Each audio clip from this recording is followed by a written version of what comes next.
দুপুরের পর থেকে সড়কপথে যাত্রীদের চাপ বাড়তে শুরু করেছে। রাজধানীর বিভিন্ন কাউন্টারে ঘরমুখো মানুষের ভিড় বাড়ছে। আজ সপ্তাহের শেষ কর্মদিবস হওয়ায় অফিস শেষে টার্মিনালে হাজির হচ্ছেন যাত্রীরা।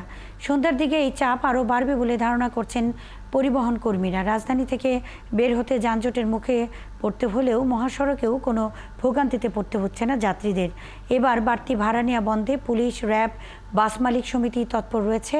ভাড়া বেশি নেওয়া হলে ব্যবস্থা নেওয়ার কথা জানিয়েছেন তারা। বাস মালিক সমিতি নেতারা জানান, কোনো গণপরিবহনের বিরুদ্ধে অতিরিক্ত ভাড়া নেওয়ার অভিযোগ পাওয়া গেলে সরাসরি সেই পরিবহনকে ডাম্পিংয়ে পাঠানো হবে। এখানে কালোবাজারে কোনো টিকিট বিক্রি কোনো স্কোপ নাই, আর আমরা অগ্নি কোনো টিকিট বেশি না। সরকার নির্ধারিত ভাড়ার অতিরিক্ত 1 টাকাও কেউ নিতে পারবে না। আর এখন তো কোনো যাত্রী নাই, খালি গাড়ি যাচ্ছে। হয়তোবা আমরা আশা করতেছি যে বিকালবেলা কিছু যাত্রী হবে।